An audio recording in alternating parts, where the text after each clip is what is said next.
සම්බන්ධයෙන් අද සිදු කරන්නේ හඳුන්වා දීමේ සහ විෂයපතය පැහැදිලි කරලා දීමේ දේශනය පමණයි. ලබන සතියේ ඉඳලා තමයි අපි මේ තොරතුරු දැනගැනීමේ පනත පිළිබඳව පාඨමාලාවේ සංයුක්තිය ගැන සහ ඒ භාවිතාවන් පිළිබඳව අධ්‍යයන කටයුතු සිද්ධ කරගෙන යන්නේ. අද දවසේදී විශේෂයෙන්ම අපි මූලික වශයෙන්ම ගොඩනැගිලා තියෙන්නේ මේ තොරතුරු පනතේ සංයුක්තිය ගොඩනැගිලා තියෙන්නේ මොන විදියටද? ඒක අපි කතා කරන්නේ මොන විදියටද කියන කාරණාව සහ ඒකේ ප්‍රමිතීන් සම්බන්ධයෙන් සාකච්ඡා කිරීමට. ඒකෙදී ඔයගොල්ලන්ට විශේෂයෙන්ම ලංකාවේ පුරවැසියන්ට තියෙන ප්‍රධානම අයිතිවාසිකමක් තමයි තොරතුරු දැනගැනීමේ පනත. අයිතිවාසිකම. හැබැයි මේ අයිතිවාසිකම ආණ්ඩුක්‍රම ව්‍යවස්ථාවෙන් අපිට මූලික වශයෙන්ම ලැබිලා තිබුණා. තොරතුරු දැනගැනීමේ පනතක් අයිතිවාසිකමක් නීතියක් අපිට පනත යටතේ නීතියක් මගින් ලැබෙන්නටත් පෙර. නමුත් ඒකත් අපේ රටේ පුරවැසියෝ බොහෝ දෙනෙක් දැනගෙන හිටියේ නැහැ. නමුත් තොරතුරු දැනගැනීමේ අයිතිවාසිකම් පිළිබඳව පනත ආවට පස්සේ පනත සම්මත වුණාට පස්සේ ඒ කියන්නේ 2016 අංක 12 දරන තොරතුරු දැනගැනීමේ අයිතිවාසිකම් පිළිබඳව පනත ආවට පස්සේ අපි නීතියක් විදියට පුරවැසියන්ට නීතියෙන්ම අවස්ථාවක් ලැබිලා තියෙනවා තොරතුරු වලට ප්‍රවේශ වෙන්න. තොරතුරු වලට කියන්නේ පොදු අධිකාරීන් වල තියෙන තොරතුරු. අපි පොදු අධිකාරීන් කියන්නේ රාජ්‍ය ආයතන සහ රාජ්‍ය නොවන රජයටක ගිවිසුම් ගතලා තියෙන සියලු සංවිධාන. පුළුල්ව කතා කරනවා අපේ පාඨමාලාව තුළදී. හැබැයි ලංකාවේ තොරතුරු දැනගැනීමේ අයිතිවාසිකම් පිළිබඳ පනත ගැන අපේ ලංකාවේ පුරවැසියෝ කොතෙක් දුරට ප්‍රාමාණිකව දැනගෙන ඉන්නවද? ඔවුන් ඒක හරියට භාවිතා කරනවද? අපි හිතනවා මෙන්න මෙහෙම දෙයක් අපිට හිතන්න පුළුවන්. හරි. තොරතුරු දැනගැනීමේ පනත කියලා එකක් තියෙනවා. ඒකට පනතක් තියෙනවා. ඕක උගන්වන්න ඕනේ නැහැ. අපිට ඕක පනත බලලා අපිට මොන හරි ඉගෙන ගන්න පුළුවන් කියන. වසර ගණනාවක් භාවිතය කරපු මාධ්‍යවේදියෙක් පුරවැසියෙක් විදියට මම ඒ ගැන උගන්වන්න ගත්තම ඇත්තට මේක ඉගෙන ගන්න ඕන නිසා. මොකද තොරතුරු දැනගැනීමේ පනතක් විදියට තිබුණොත් ඒක කියවලා විතරේකයන්ට මුහුණ දෙන්නේ කොහොමද? පොදු කියන්නේ රාජ්‍ය ආයතන වලින් තොරතුරු දුන්නාම ප්‍රතික්ෂේප කරපු අවස්ථාවවලදී සහ ඒ වගේම තොරතුරු ඉල්ලීම් පත්‍රයක් සකස් කිරීමේ අවස්ථාවේ සිට අවසානය දක්වා කොමිසම දක්වා හෝ ශ්‍රේෂ්ඨාධිකරණය දක්වා යන ගමන් මඟ දක්වාම අපිට තොරතුරු පනතේ පිළිබඳ ප්‍රාමාණික දැනුමක් තියෙනවා. නැත්තම් අපි දැකලා තියෙනවා තොරතුරු දැනගැනීමේ අයිතිවාසිකම අපි ලංකාවේ ඉල්ලනවා තොරතුරු ඉල්ලනවා ටිකක් දුරට යනවා අනේ ඕනේ නැහැ කියලා අතහැරලා. ඒ කියන්නේ මගදී හැලෙනවා. එක්කම මේ වගේ කාරණා.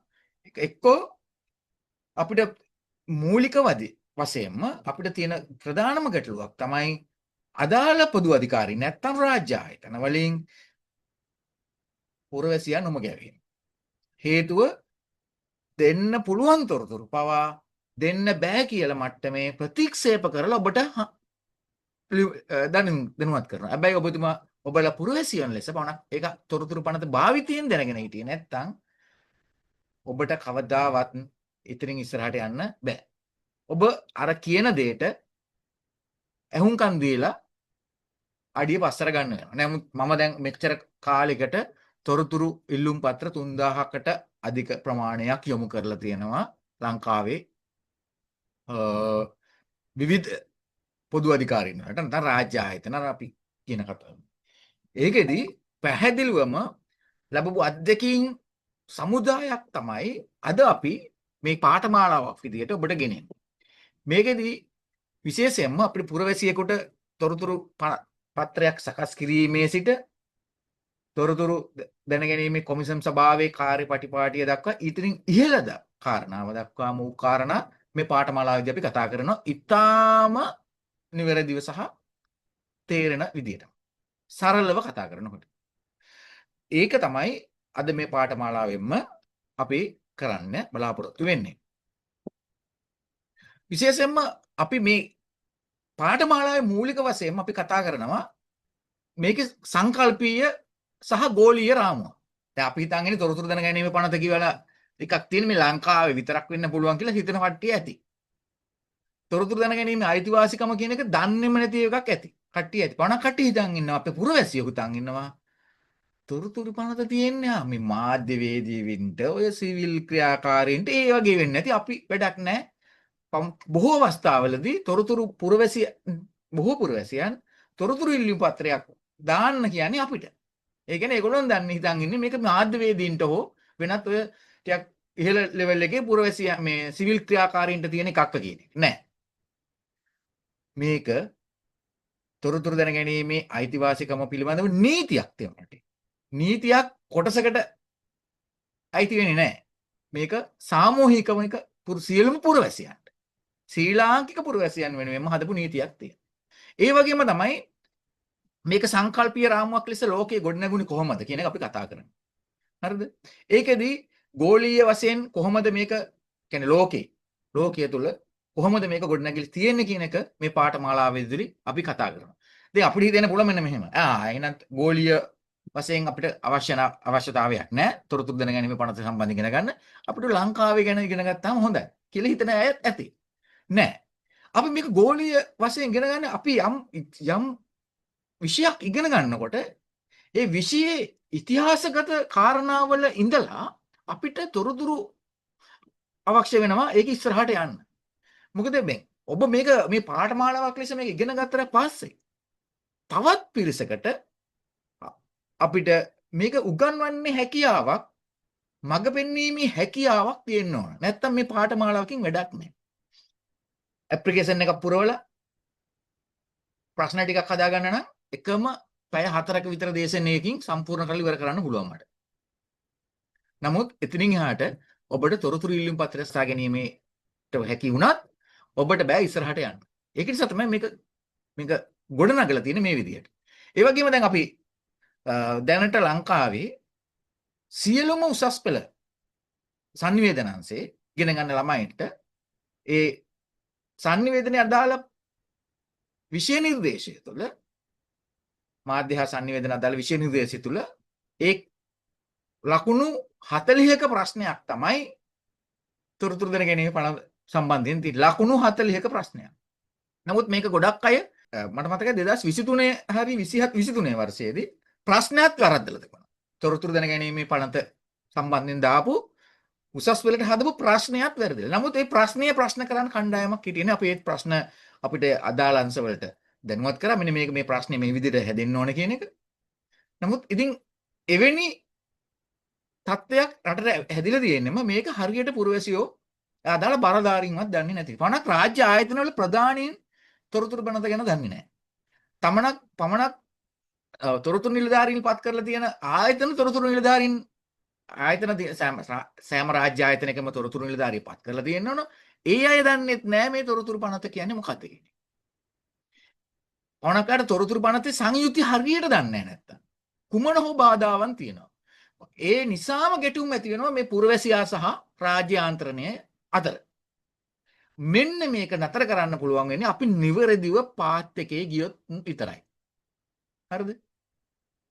අන්න ඒකට තමයි මෙන්න මේවෙනි ගෝලීය රාමුවේ ඉඳලා අපි උගන්වන්නේ. එතකොට අයිතිවාසිකම් සංකල්පීය පදනම ප්‍රජාතන්ත්‍රවාදය සහ යහපාලනය සඳහා වැදගත්කම අවබෝධ කර ගැනීම දක්වා මේ ගෝලීය වශයෙන් තියෙන සංකල්ප රාමුව ඇතුලේ අපි පාඨමාලාව තුළදී අපි කතා කරා. ඊළඟට ප්‍රධාන කාරණාවක් තමයි ආර්ථික නීතිය. ලෝපුරා ව්‍යාප්ත වූ ආකාරය. හරිද? දැන් රටවල් 100 ගාන 107ක විතර තොරතුරු බණද තියෙනවා. ඒකෙදි ඉන්දියාව, ස්වීඩනය, ඇමරිකාව, එක්සත් ජනපදය ඇතුළු රටවල් කීපයක උදාහරණ ගන්නවා. දැන් මම රිසර්ච් කරපුවා තියෙනවා ලෝකයේ අනිත් රටවල් එක්ක. ඒවා අපි ඕගොල්ලොත් එක්ක බෙදා ගන්නවා. ලෝකේ ඉන්දියාව, පාකිස්තානය, ඇෆ්ගනිස්තානය, ස්වීඩනය, ඇල්බේනියාව තවත් ඒ කියන්නේ අද රටවල් ගණනාවක් එක්ක අපි කරපු රිසර්ච් තියෙනවා. මේ තොරතුරු පනත නැති රටවල් එක්ක කරපු රිසර්ච් තියෙනවා. කොහොමද මේක මිනිස්සු තොරතුරු වලට ප්‍රවේශ වෙන්නේ රටවල් වල කියන එක. ඒකේ තියෙන විනිවිදභාවයේ හැදුන විදිය ගැන අපි කතා කරනවා. ජාත්‍යන්තර විකාශනය සහ ගෝලීය භාවිතය අපි මේ පාඨමාලාව තුළදී කතා කරනවා.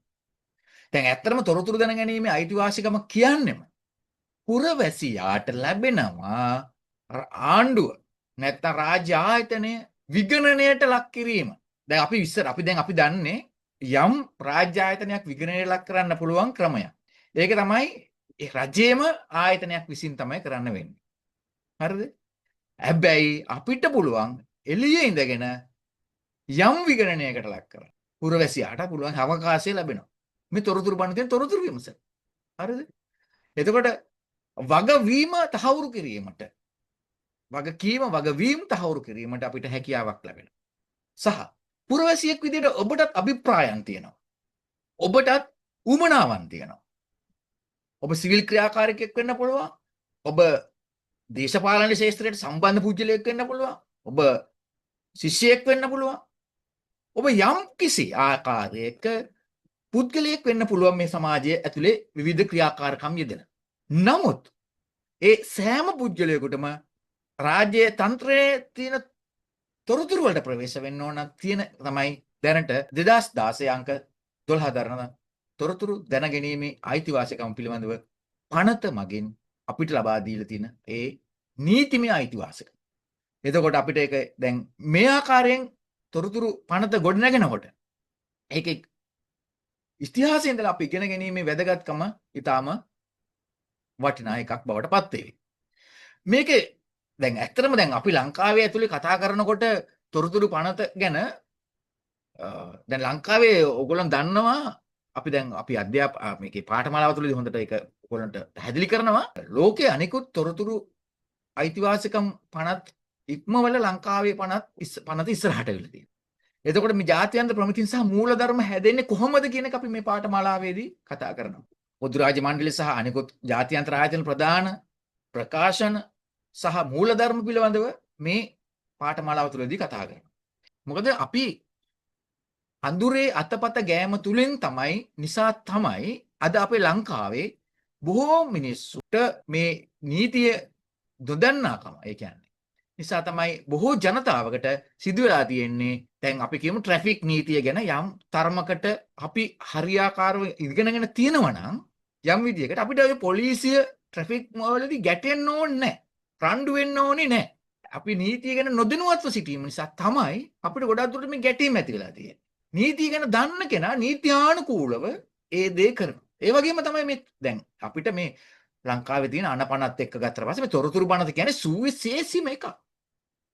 තොරතුරු පනතේ පැහැදිලිවම තියෙනවා අනෙකුත් අනපනත් වලට ඉහළින් මේක ක්‍රියාත්මක වෙනවා කියන එක. හරිද? එතකොට අනිත් ඒවාට යටත් වෙන්නේ නැහැ මේක. එවැනි ප්‍රබල පනතක් සම්බන්ධයෙන් ලංකාවේ පුරවැසියන්ට තියෙන දැනුම ඉතාම අල්පයි. එතකොට ඒක නිසාම තමයි දේශනයකින් තොර වූ පාඨමාලාවක් අපි මේ විදිහට සකස් කරලා තියෙන්නේ. මොකද දැන් ඇත්තටම දැන් දේශනයක් හදලා අපිට පුළුවන් දේශනයකින් අපිට ඔකට මේකේ යම් කිසි තොරතුරු පදම් වෙන දැනුවත් කිරීමක් කරන්න පුළුවන්.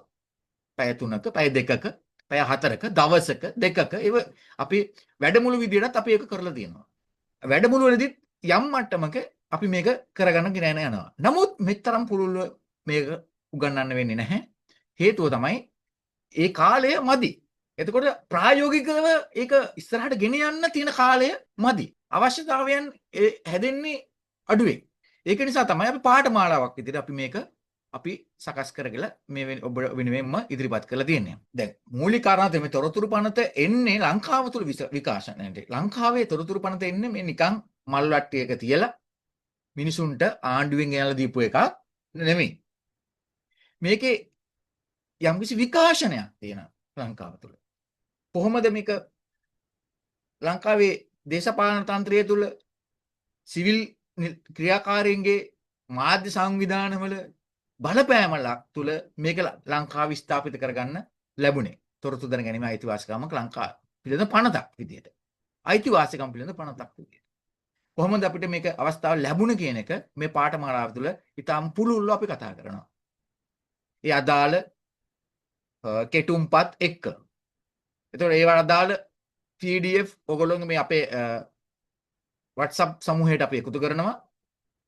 ඒක නිසා හැමෝම මේක පාඨමාලාවට සම්බන්ධ වීමට කැමැති දක්වන සියලු දෙනා WhatsApp සමූහයට එකතු වෙලා ඉන්න.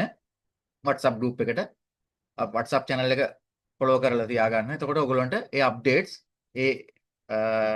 ලබා ගැනීමේ හැකියාව තියෙනවා. මොකද අපිට ඉදිරියේදී නිරන්තරයෙන් ඔයගොල්ලන්ට අපිට හැකියාවක් නැහැ one by one හැමෝටම පුද්ගලයෙක් එවන්න. නමුත් අපි කරනවා. නමුත් යම් මිස්වීමක් වුණොත් අතපසු වීමක් හරි වුණොත් ඔබට ගෲප් එකට සම්බන්ධ වෙලා තිබුණොත් ඒ අතපසු වීමවද වළක්වාගෙන ඔබට ඒ අදාළ විෂයපතයන් අදාළ කරුණු දැනගැනීමේ හැකියාවක් තියෙනවා. ඒ අදාළ ලේඛන භාගත කිරීමේ හැකියාවක් මුදා වෙනවා. යම් උමනාවක් තිබුණොත් අපිට WhatsApp එකට ප්‍රයිවට් මැසේජ් එකක් දාන්න අපිට පුළුවන් විදිහේ ඔයගොල්ලන්ට ඒ දේවල් ෂෙයා කිරීමට අපි කටයුතු කරමින් ඉන්නවා. හරිනේ. එතකොට 2016 පනත බිහිවීම දක්වා අපි මේකේ නිවැරදිව කතා කරනවා පාඨමාලාව තුලදී. ශ්‍රී ලංකාවේ තොරතුරු දැන් ඓතිහාසික පිළිබඳ පනතේ සංයුතිය අපි කොටස් වශයෙන් කතා කරනවා. දැන් පනතක් ගත්තට පස්සේ ඔයගොල්ලන් අපි හිතන් ඉන්නේ පනක් ඔය මට ගොඩාක් කියපෙන්න දෙනවා තොරතුරු පනත ගැන ඉතින් අපිට පනත කියවලා ඉගෙන ගන්න පුළුවන් නේ. පනත කියවලා ඉගෙන ගන්න පනත කියවන්න පුළුවන්. අවබෝධ කරගන්නත් පුළුවන්. හැබැයි පනතේ තියෙන කාරණා ඒ අවස්ථාවන් වලදී කොහොමද අපේ ගැටලුවට එකතු කරගන්නේ ගැටලුවට විසඳ ගැනීමට අපි ඒවා භාවිතා කරන්නේ මොන විදියටද කියන එක ඉගෙන ගන්නම වෙනවා. ඒක ඉගෙන ගන්නම වෙනවා. ඊට පස්සේ පනතේ අරමුණු මොනවද තියෙන්නේ? ප්‍රධාන නිර්වචන මේකට හා සම්බන්ධ වෙච්ච පොදු අධිකාරීන් කවුද? ඉල්ලුම්කරු නිලධාරී කොහොමද මේක සංයුක්තිය ගොඩනැගිලා තියෙන්නේ? තොරතුරු නිලධාරියා, අභියාචනා නිලධාරියා, කොමිසම, ශ්‍රේෂ්ඨාධිකරණය කොහොමද ඒ සංයුක්තිය ගොඩනැගෙන්නේ? කොහොමද තොරතුරු පනතේ ඉල්ලුම් පත්‍රය ඒ අදාළ තැන්වලදී සකස් කරන්නේ කියන ඒ පනතේ බලපෑම ඇති ශේෂ්ත්‍ර විශේෂ ශේෂ්ත්‍ර තියෙනවා. පනතේ වණක් ව්‍යතිරේකයන් තියෙනවා. අපිට යම් ගැටෙණියට ලක් වෙන කාරණා තියෙනවා. නමුත් ඒවත් එක කොහොමද අපි ගැටෙන්නේ කියන එක අපි මේ පාඨමාලාවේදී පැහැදිලිවම උගන්වනවා. හරිද? තොරතුරු ඉල්ලා සිටිය හැකි ක්‍රමවේදය. කාලරාමු දැන් අපි දැන් මෙතනදී සම්බන්ධ වෙච්ච අයට අපි යම් දැනුමක් ලබා දීමට කතා කරොත් තොරතුරු ඉල්ලුම් පත්‍රයක් යොමු කරලා වැඩ කරන දින 14ක් යන කාලයක් තියෙනවා. ඒ කාලයෙන් පස්සේ තමයි අපි අභ්‍යාචනා දාන්නේ. ඒ වගේම ඒක හැම ස්ටෙප් එකකටම කාලයක් තියෙනවා. අපිට දැන් ඒ කාලය පහ වුණොත් මොනවද වෙන්නේ? ඒ කාලයෙන් අතරතුරේදී අපිට ඇති වෙන තත්ත්වයන් පොදු අධිකාරී නැත්නම් රාජ්‍ය ආයතන අපිට දෙන උත්තරවලට කොහොමද අපි මුහුණ දෙන්නේ? ඒගොල්ලන් පනත භාවිතා කරලා තියෙන්නේ කොහොමද පොදු අධිකාරී නැත්නම් රාජ්‍ය ආයතන කියන එක මෙන්න මේකෙදී අපි පැහැදිලිවම මෙන්න මේ කොටස් වලදී අපි කතා කිරීමට බලාපොරොත්තු වෙනවා. හරිද? මේ ගැන විස්තරාත්මක අධ්‍යයනයක් අපි කරනවා මේ පාඨමාලාව තුළදී ප්‍රායෝගිකව ඔබට ඒකේ අත්දැකීම් නෑ අපි මේකෙදී පැහැදිලිවම ඔබට කියනවා මේකදී අවුරුදු ගාණක් කේසස් 3000කට අධික ප්‍රමාණයක් කරපු මාධ්‍යවේදියෙක් විදිහට අපි ළඟ තියෙන සාක්ෂි අපි ළඟ තියෙන ලේඛන තොරතුරු ඔබ වෙත ඉදිරිපත් කිරීමට අපි පැහැදිලිවම කටයුතු කරනවා. ඒ ඔබගේ දැනුම වර්ධනය කිරීමෙන්. ඒක ලැබෙන්නේ මේ පාඨමාලාවේ විදිහ විතරයි. ඒ වගේම තොරතුරු සැපයීම් සිදු කරන අයගේ කියන්නේ රාජ්‍ය ආයතන වලගේ තොරතුරු නිලධාරියාගේ ඉන්ෆර්මේෂන් ඔෆිසර් නම් කළ නිලධාරියාගේ ඩිසිග්නේෂන් ඔෆිසර්ස්ලාගේ කාර්යභාරයන් ඔවුන්ට තියෙන වෙනත් කාර්යභාරයන් සම්බන්ධයෙන් ප්‍රතික්ෂේප කළ හැකි අවස්ථා ඒ පිළිබඳ අවබෝධය ඒවට ප්‍රතික්ෂේප කරොත් අපි ඒවට දෙන්න ගන්න ක්‍රියාමාර්ග සම්බන්ධයෙන් අපි මේකෙදි කතා කරනවා. ඇයි අපි මේක කතා කරන්නේ? ලංකාවේ තොරතුරු ඉල්ලුවට පස්සේ ගොඩක් අය මෙන්න මේ තොරතුරු ඉල්ලුම් පත්‍රයකදී මෙන්න මේ ක්‍රමවේදයන් පාවිච්චි කරන්නේ නැහැ. මෙන්න මේ නීතිමය රාමු පොදු අධිකාරීන් පාවිච්චි කරන්නේ නැහැ. නැත්නම් රාජ්‍ය ආයතන. හරිද?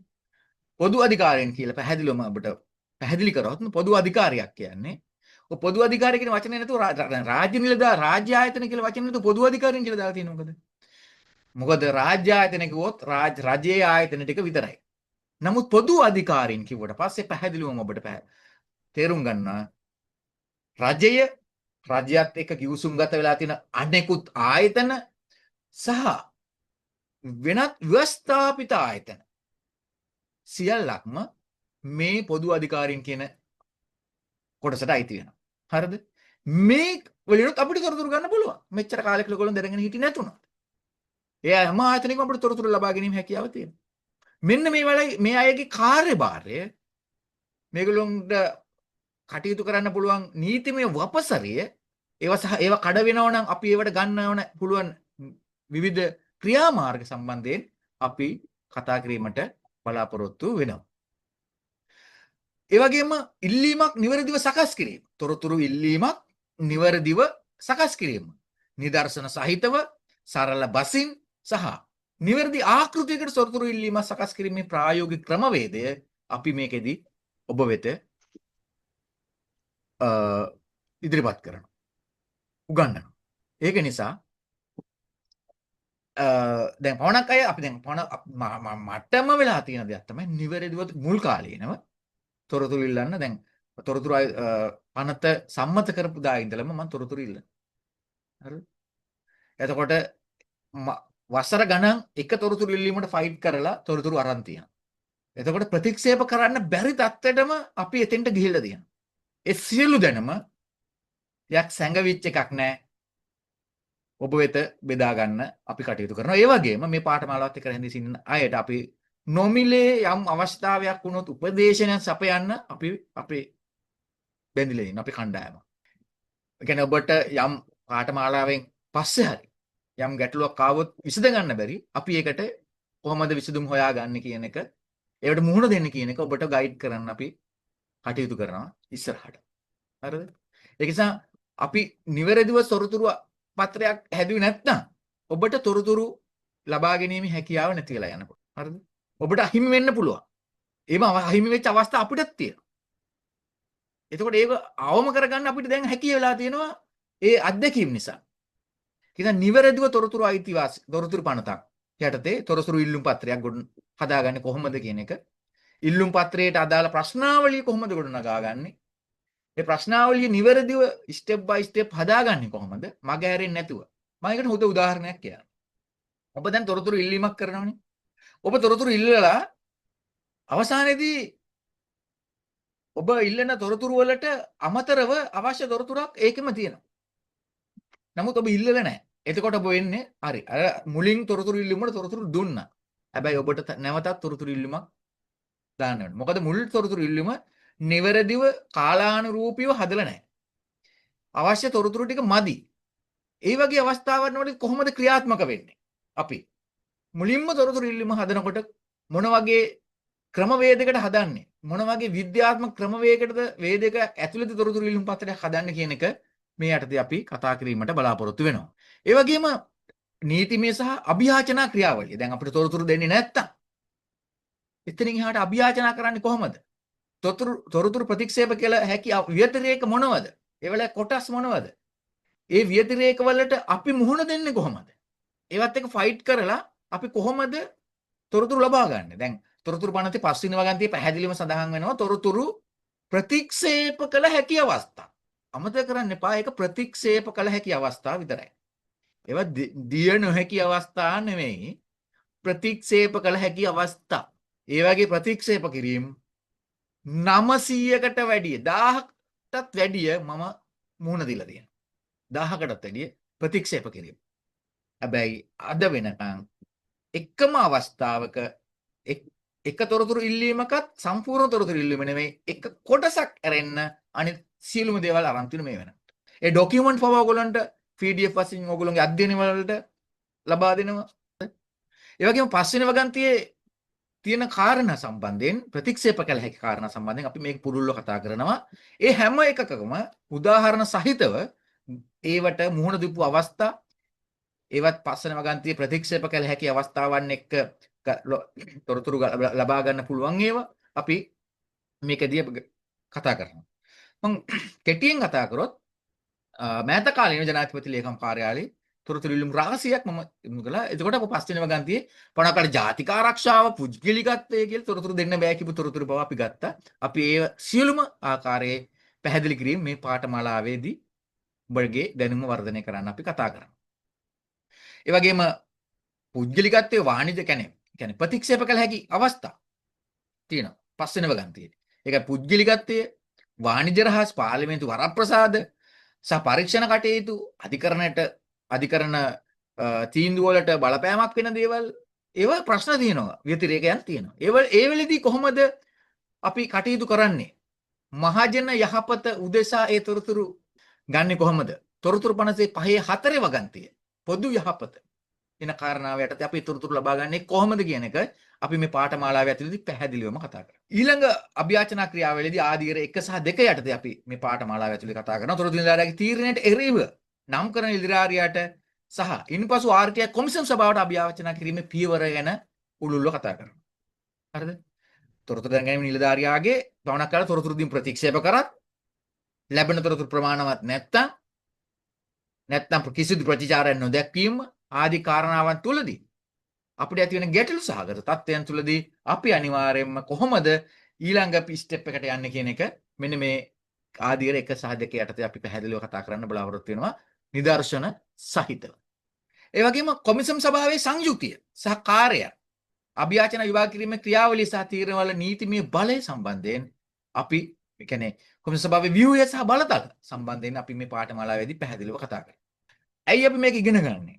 මොනක් වෙලාවට තොරතුරු පනතේ ක්‍රියාත්මක කරන ප්‍රධාන ආයතනයක් තමයි තොරතුරු කොමිසම්. ඒකේ සංයුක්තිය නිවැරදිව අපි දැනගෙන හිටියේ නැත්තම් ඒකේ තියෙන බලතල ව්‍යුහය අපි දැනගෙන හිටියේ නැත්තම් නිවැරදිව අපිට බෑ මේකෙන් ඉස්සරහට ඉල්ලා තොරතුරු ඉල්ලීම තොරතුරු ලබා ගැනීමේ සාර්ථකත්වයට ළඟා වෙන්නේ. අන්න ওই කාරණාත් නිසා තමයි ඇත්තටම ලංකාවේ පුරවැසියන්ට බොහෝ දෙනෙක් තොරතුරු පනත භාවිතා කරා තොරතුරු නොදෙන්න තිබුණොත් ඒවා ලබා ගැනීමට ෆයිට් කරන්න නැතුව පැත්තකට වෙන්නේ. මෙන්න මේවා හරියට නොදැන සිටියේ. මේවා හරියට දැනගත්තට පස්සේ පැහැදිලිවම නෙමෙයි අපිට තනියම ෆයිට් කරලා අපිට ඉදිරියට ගිහිල්ලා අපේ වැඩේ කරගන්න පුළුවන්. පුරවැසියෙක් විදියට පුළුවන්. ඔයගෙන් පුද්ගලිකව ඔයාලට යම්කිසි ගැටලුවක් තියෙනවා නම් ඔබලාට ඒක විසඳ ගන්න පුළුවන්. ඒ වගේම පොදු කාරණාවලදී සමාජමය කාරණාවලදී මැදිහත් වෙන්න පුළුවන්. ඔබ දේශපාලඥයෙක් වෙන්න පුළුවන්. නැත්නම් සිවිල් ක්‍රියාකාරිකයෙක් වෙන්න පුළුවන්. ඒ වගේ අවස්ථාවලදී කොහොමද ඒ අදාළ ආයතනයත් එක්ක අපි ගැටෙන්නේ? අපි තොරතුරු රැස් කරගන්නේ? දැන් සිවිල් ක්‍රියාකාරීන්ට, මාධ්‍යවේදීන්ට, දේශපාලඥයන්ට තොරතුරු ඕන. මොකටද? ඇත්ත තොරතුරු ඕන. දැන් ඇත්තටම දැන් එක තැන්වල අපිට මේක තිබුණා කියලා බොරු වලට රැවටෙන්න ඕනේ නැහැ. ඔබට මේ තොරතුරු වලට ප්‍රවේශ වීමේ අවස්ථාවේ තියාගෙන. දැන් අපි ගොඩක් දේවල් අධ්‍යයනය කරලා තියෙනවා බවණක් තැන්වලදී. දැන් ලංකාවේ දවස්වල ඔය කතා වෙන දෙයක් තමයි අධ්‍යාපන ප්‍රතිසංස්කරණ. ඔබ ප්‍රතිසංස්කරණ ගැන කතා කරලා තියෙනවද? ඔබ හොයලා තියෙනවද? ඔබ අහලා තියෙන්නේ කවුරු හරි කියන දේවල් විතරයි. ඔබ ඇත්තටම පුරවැසියෙක් විදිහට ඒක හොයලා තියෙනවද? දැන් කාලගුණික ප්‍රශ්නයක්. පහුගිය කාලේ වෙච්ච. ඒකට මාධ්‍යයෙන් කියනවා තවත් පාර්ශවයක් කියනවා ඒක පණක් කට්ටි කියනවා ඒක බොරු පණක් කට්ටි කියනවා ඇත්ත. එතකොට කවුරු කියන එකද විශ්වාස කරන්නේ පුරවැසිය විදිහට අපි? එතකොට පුරවැසිය විදිහට අපිට ප්‍රශ්න කරන්න බැරිද මේකට? පුළුවන්. නමුත් අපේ පුරවැසියෝ ලංකාවේ ඒක කරන්නේ නැහැ. ඒක තමයි අවාසනාව ලංකාව. ඒක නිසා මෙවැනි පාඨමාලාවක් ඇතුළේ මේ සියලු දේ උගන්වනවා අපි. ඇයි අපි ප්‍රශ්න කරන්නේ? දැන් ඔයගොල්ලෝ හිතනවා අපි ප්‍රශ්න කළා මොනවද අපි කොහේ දාගන්නද? නෑ. එහෙම හිතන්න එපා. මම කියන්නේ සෑම කෙනෙක්ම දේශපාලනයෙන් ඈත් වෙලා පුරවැසියෙක් වෙන්න හිතන්න පටපන්. පුරවැසියෙක් ලෙස හිතන්න පටපන්. ඔබ මැතිවරණ කාලයකදී ගිහිල්ලා ඡන්දය දාලා එන්න ඔබට ඕන දේශපාලන ABCD ඕන එකකට. හරිද? හැබැයි එතනින් පස්සේ ඔබ සැබෑ පුරවැසියෙක් වෙන්න. පවතින ඕනම රජයකින් ප්‍රශ්න කරන්න ඔබ ඉගෙන ගන්න. ඒක තමයි ඇත්ත පුරවැසියෝන්ගේ. එතකොට අරයයි කියන දේවල් මෙයයි කියන දේවල් විශ්වාස කරන්නේ නැතුව අපිට ප්‍රශ්න කරන්න පුළුවන්. මෙයයි කියන දේ ඇත්තද මෙයයි කියන දේ ඇත්තද? ඒක නිසා අපිට මේකේ ඇත්ත තත්ත්වයන් ඉගෙන ගන්න ඕන නම් ඇත්ත ඉගෙන ගන්න ඕන නම් අපිටම දැනගන්න ඕන අපිට තොරතුරු පනස භාවිතා කිරීමේ හැකියාවක් තියෙනවා. එතකොට මේකෙදි අපි ගන්නවා සුවිශේෂී තොරතුරු ගත්ත නඩු තීන්දුව තියෙනවා අපේ.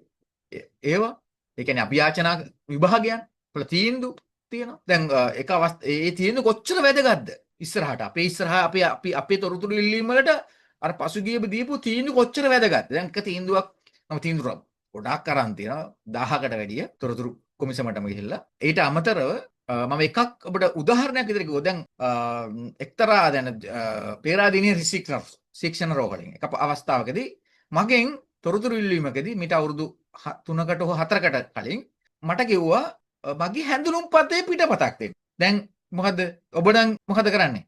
ඒක දෙනවද? නෑ. මම දුන්නේ නෑ. ඇයි දුන්නේ නැත්තේ? තොරතුරු පනතේ කොහෙවත් නෑ.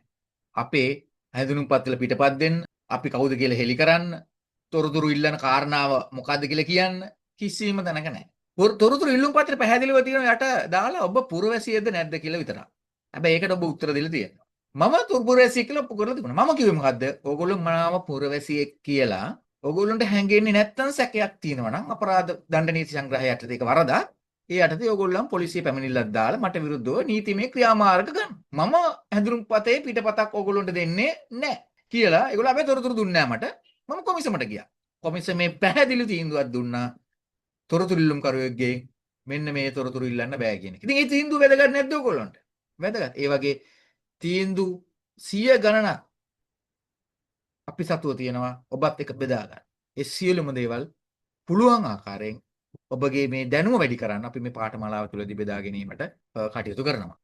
ඊට පස්සේ මාධ්‍යවේදීන් සහ සිවිල් ක්‍රියාකාරීන් සඳහා වැදගත් වන තීන්දුව తీරන ව්‍යතිරේක මේකෙදී අර්ථකථනය කරපු දේවල් අපි මේ පාඨමාලාව තුළදී කතා කරනවා. තොරතුරු පනත භාවිතයේදී ඇතිවිය හැකි නීතිමය ගැටලු සහ ඒවාට විසඳුම් කොහොමද අපි ලබා ගන්න කියන එක.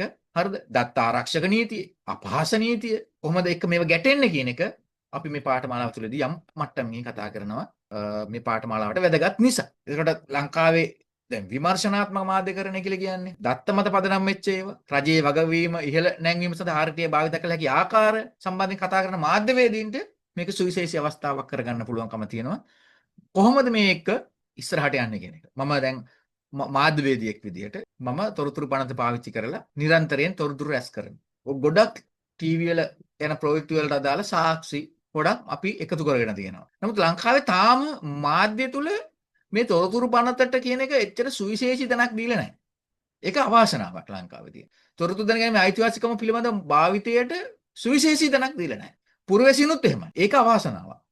අපි මේ අවාසනාව නැති කරමු. අපි කණ්ඩායමක් මේ ප්‍රථම කණ්ඩායම මගේ. ඔබත් ප්‍රථම කණ්ඩායම. මේකෙදිනුත් යම් පිරිසක් යනවා. නමුත් මේ කී දෙනෙක් හිටියත් අපි මේ පාඨමාලාවක් ඉදිරි මේක කරනවා. මේක පුරවැසියන්ට දායක කරනවා.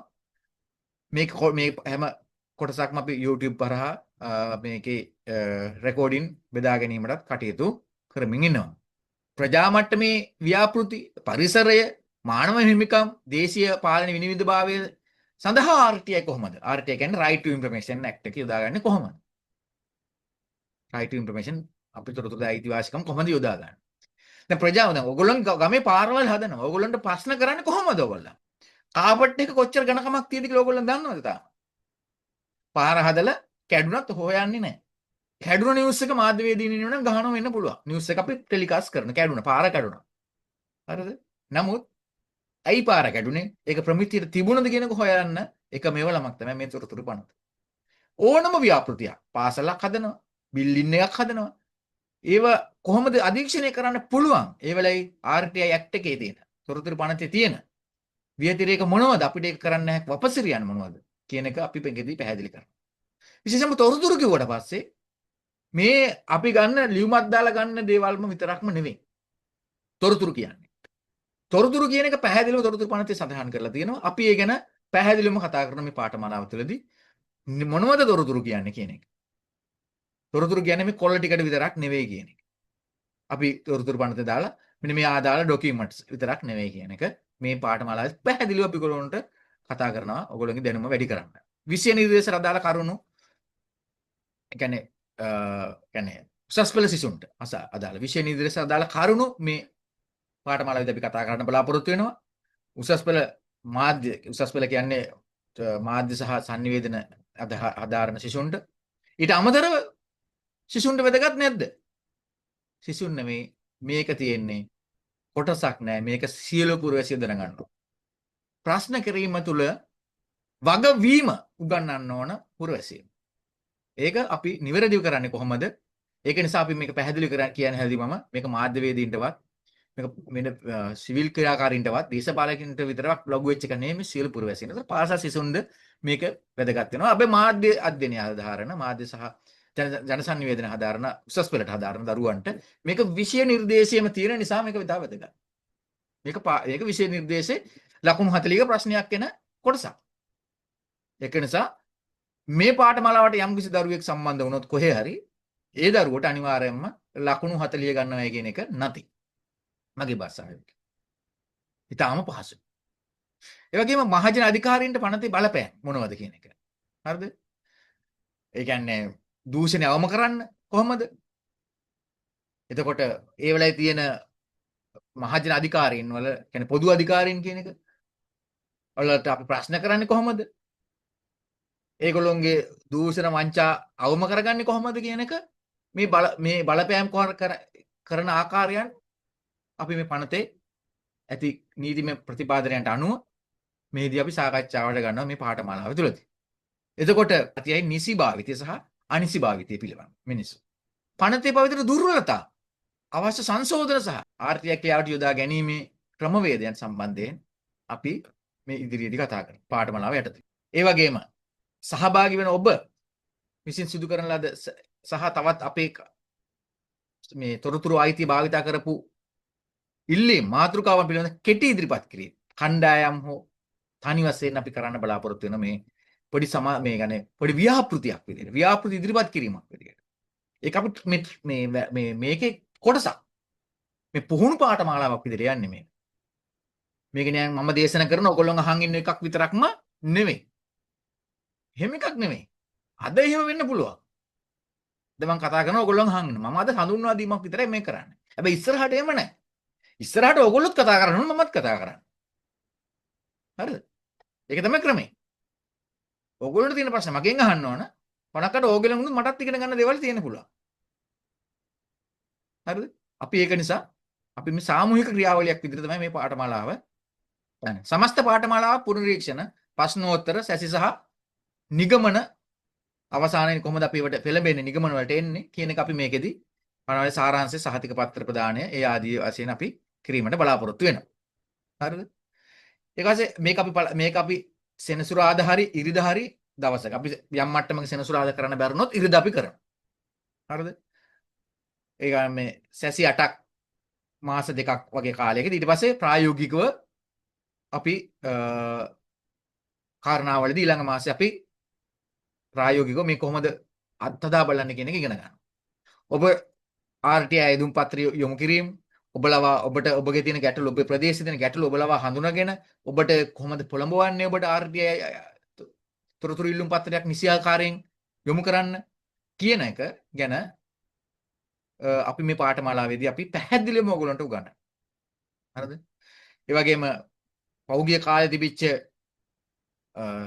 තොරතුරු ඉල්ලුම් පත්‍රවලදී ලැබිච්ච ප්‍රතිචාරයන් ඒවට උත්තර දීපු විදිය එතකොට තොරතුරු අයිතිවාසිකම් පනතේ විවිධ පනත් අනපනත් කියන්නේ වගන්ති අවභාවිතා කරපු ආයතන රාජ්‍ය ආයතන තොරතුරු අයිතින් පත්‍රය ප්‍රතික්ෂේප කරපු ඒව දින පණකට ලියුම හරවල වේපු ඒවදී කොහොමද අපි කටයුතු කරේ කියන සියලුම කාරණා ප්‍රායෝගිකව මේ මෙන්න මේකෙදී අපි කතා කිරීමට බලාපොරොත්තු වෙනවා. හරිද? දැන් මෙන්න මේක තමයි අපේ සංයුක්තිය අපේ පාඨමාලාවේ. ඔයගොල්ලන්ට පුළුවන් යම් විදියකින් ඔයගොල්ලන්ගේ අදහස් අපිට යොමු කරන්න ඔයගොල්ලන්ට තියෙන යම් මට්ටමකින් අපි ලබන සෑම සෙනසුරාදාකම හෝ ඉරිදකම දවසේ අපි සෙනසුරාදා තමයි ෂෙඩියුල් කරලා තියෙන්නේ. යම් විදියකින් සෙනසුරාදා බැරිනොත් ඉරිදා රාත්‍රී 7:00 සිට මේ දේශනය අපි ආරම්භ කරනවා. මේකේ මේ පාඨමාලාවට අදාළව. දැන් ඔයගොල්ලන්ට මෙතන සහභාගී වුණ අයට බොහොම ස්තුතියි. ඒ වගේම ඔයගොල්ලන්ට තියෙන ගැටලු ඔයගොල්ලන්ට මේ පාඨමාලාවෙන් බලාපොරොත්තු වෙන දේවල් සම්බන්ධයෙන් අපිට එක්ක විනාඩි කිහිපයක් දෙන්නම් අපි කතා කරමු. ඔයගොල්ලන්ට යම්කිසි ගැටලුවක් ආවොත් අපි WhatsApp සමූහයට යොමු කරන්න. සහ නැත්නම් අපි ප්‍රයිවට් අපේ පුද්ගලිකව අපේ WhatsApp නම්බර් එක අපි ෂෙයා කරලා තියෙනවා. ඒක ඔයගොල්ලන්ට පුළුවන් ඒ WhatsApp group එකට channel එකට යොමු වෙන්න. යොමු වෙලා අපිට ඔබට තියෙන ගැටලු සහ ඔබට යම් දැනගැනීමට තියෙන කාරණා ඉදිරිපත් කරන්න. ඒ වගේම අද දින මේ පළවෙනි වැඩසටහනේ සමාරම්භ දේශනයට සහ හඳුන්වා දීමේ වැඩසටහනට සම්බන්ධ වූ ඔබ සියලු දෙනාටම බොහොම ස්තුතියි. තොරතුරු දැනගැනීමේ අයිතිවාසිකම් පිළිබඳව නිවැරදි භාවිතයන් සම්බන්ධයෙන් ඔබට පුරවැසියෙකු ලෙස අධ්‍යයනයට කරන්න අවස්ථාව උදා වේවා මේ පාඨමාලාව තුලින් කියලා ප්‍රාර්ථනා කරමින් මේ වැඩසටහන අදට නතර කරනවා. සහභාගී වූ සියලු දෙනාටම බොහොම ස්තුතියි.